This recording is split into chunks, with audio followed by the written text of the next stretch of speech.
And anybody that saw what was happening over there would understand why they want to make a deal. But they say, oh, we're not talking to them. Anybody would know that. And only a total fool. And they're not fools. They're very smart, actually, in a certain way. And they're great negotiators. I say they're lousy fighters, but they're great negotiators. They are begging to work out a deal. I don't know if we'll be able to do that. I don't know if we're willing to do that. They should have done that. And anybody that saw what was happening over there would understand why they want to make a deal. He doesn't know if he's even willing. But they say, oh, we're not talking to them. Anybody would know that. And it gets a lot more complicated from here. And they're not fools. Stay with me. This morning I want to give an update on the Operation Epic Fury, which is an appropriate name because we are absolutely obliterating them. Over the past 3 weeks, we've been hitting Iran's military capabilities at a level that few people have ever seen before. People never knew there was such a capability. We have the strongest military anywhere in the world by far.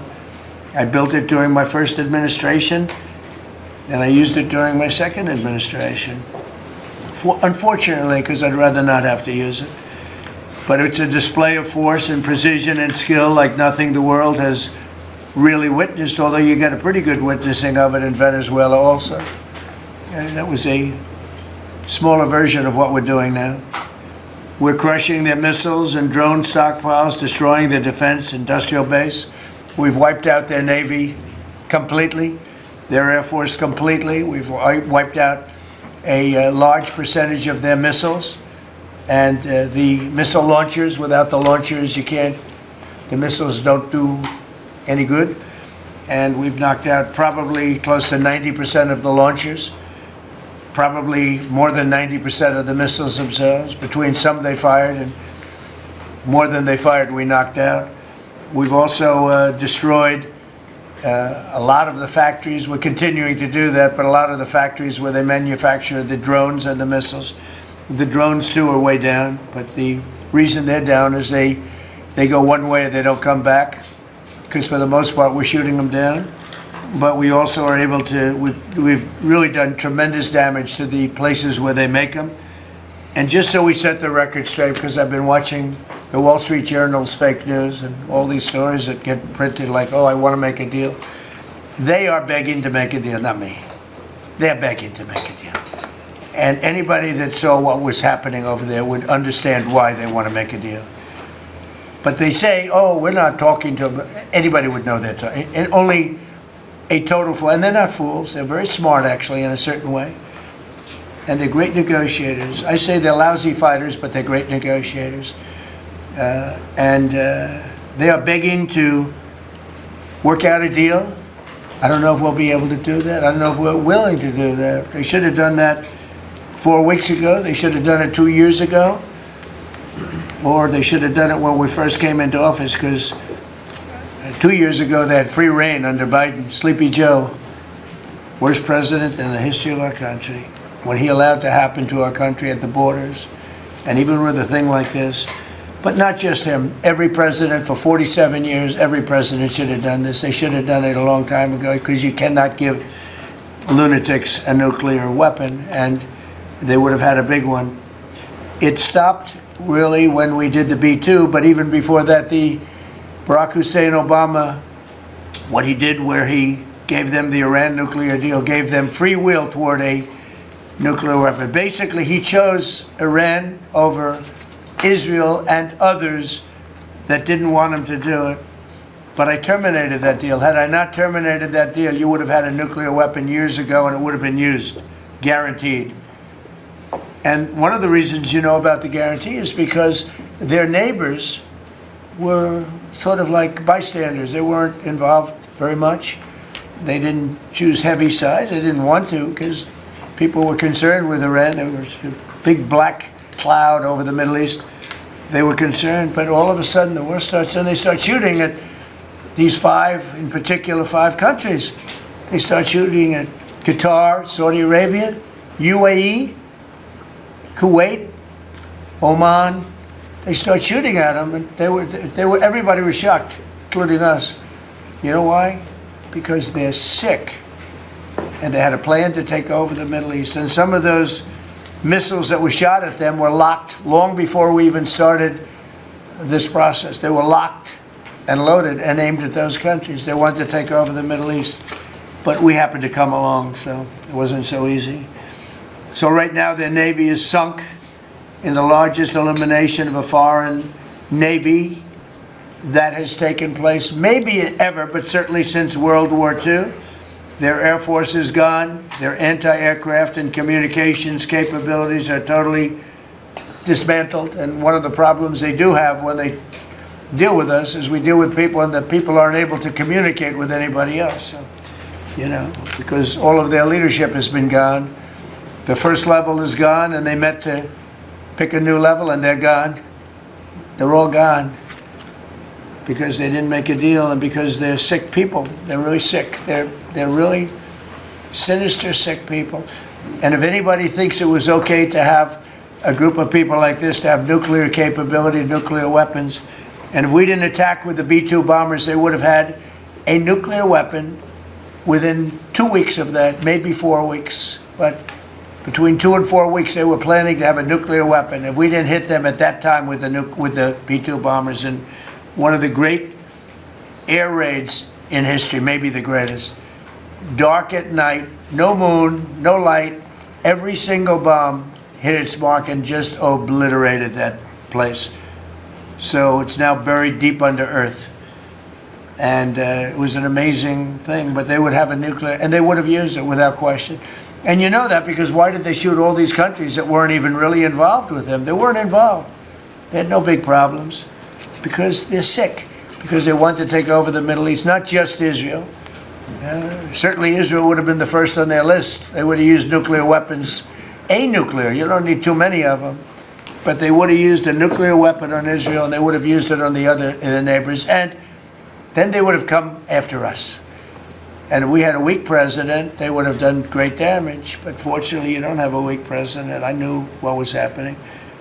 And I think we've been proven right. You know, they took one missile, went 2,500 miles. They supposedly didn't have a missile like that. They had no missile with that capability.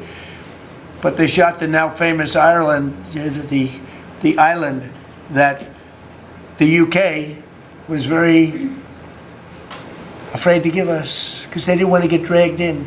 But we don't want to get dragged into their wars either. You know? It's one thing we're very disappointed, I'll say it publicly, we're very disappointed with NATO because NATO has done absolutely nothing.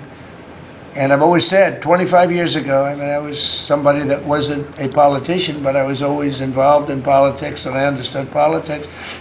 I said 25 years ago that NATO's a paper tiger, but more importantly, that we'll come to their rescue, but they will never come to ours.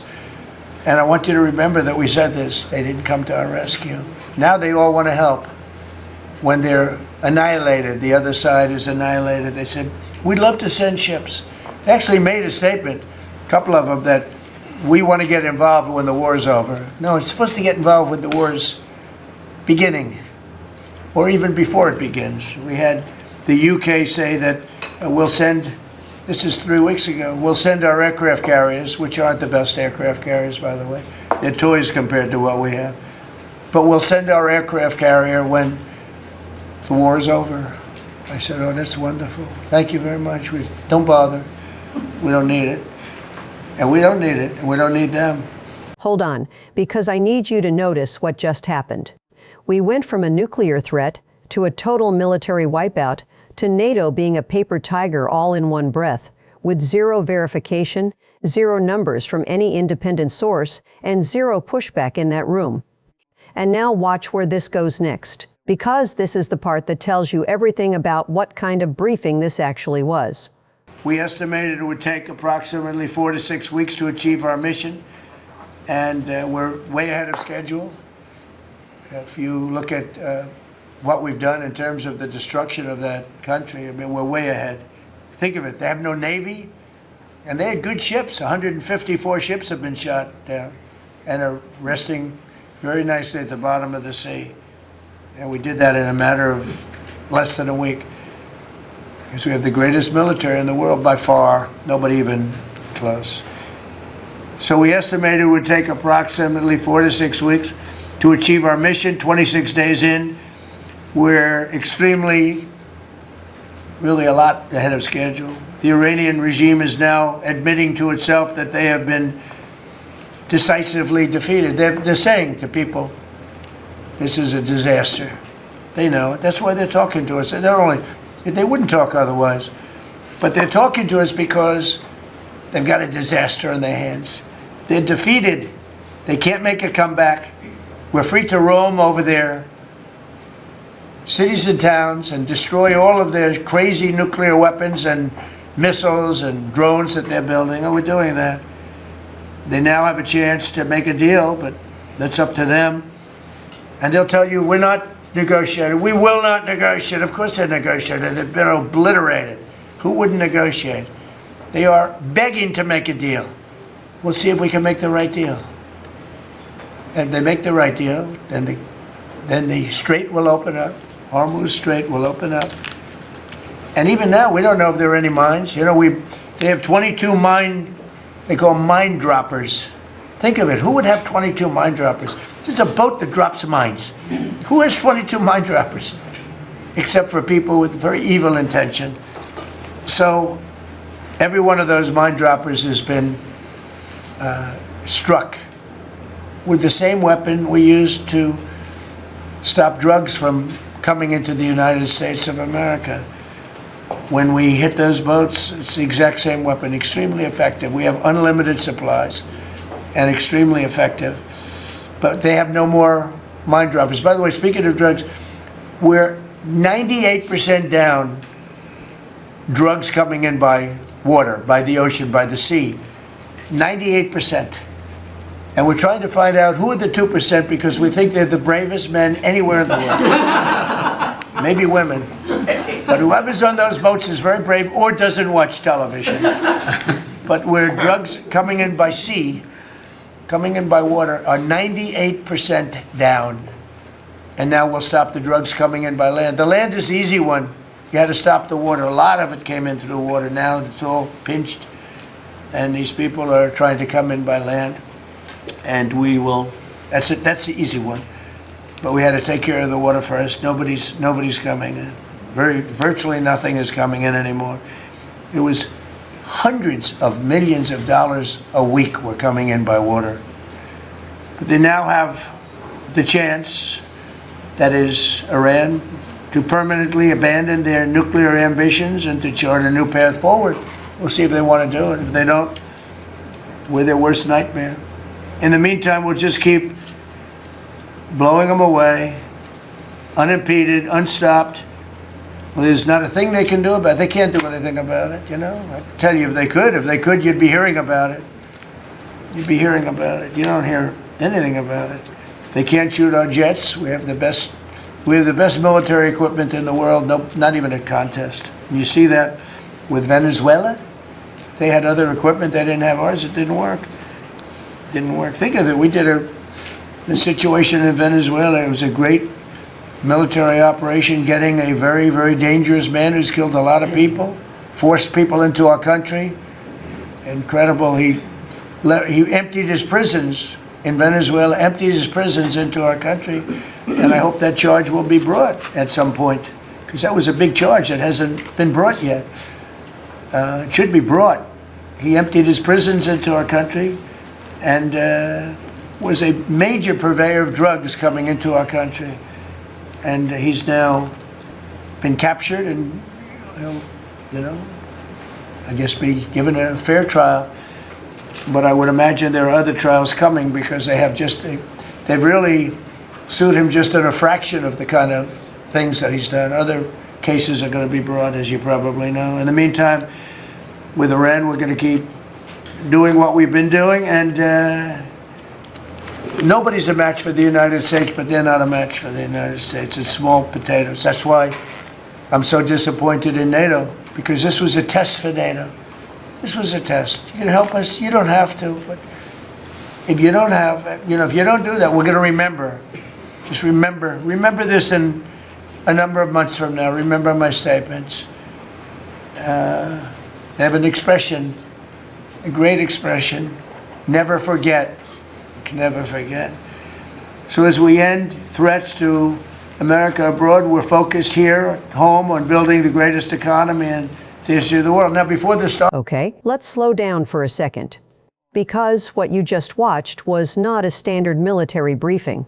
A standard military briefing has verified numbers, confirmed timelines, and language built around precision. What you just heard was something different. The claims in that room were extraordinary. 90% of launchers destroyed. 154 ships at the bottom of the sea. A nuclear weapon 2 weeks away from completion. Iran begging for a deal while publicly saying they're not talking to anyone. NATO offering ships after the war was already over. And then, without pausing, a pivot to drug smuggling statistics and the bravery of the 2% still running boats. That whiplash isn't accidental. It's a pattern. When you make claims that cannot be immediately verified, and you keep escalating the scale of those claims, and then you change the subject before anyone can respond, what you've created is a news cycle, not a briefing. And here's the detail that most people watching this missed. He said, and I quote, "I don't know if we'll be able to make a deal. I don't know if we're willing to." That sentence right there is the most telling moment in this entire press conference. Because if Iran is truly obliterated, if their navy is gone, their air force is gone, their nuclear program is buried, their leadership is gone, then a deal should be the simplest thing in the world to define. You dictate the terms. You name the conditions. You announce the outcome. That's what a decisive victory looks like. But I don't know if we're willing. That's not the language of someone who just won. That's the language of someone still figuring out what winning even means. Whether you support this operation or you have serious questions about it, one thing is not in dispute. The world is watching. And the answers to what actually happened over those 26 days are going to matter for a very long time.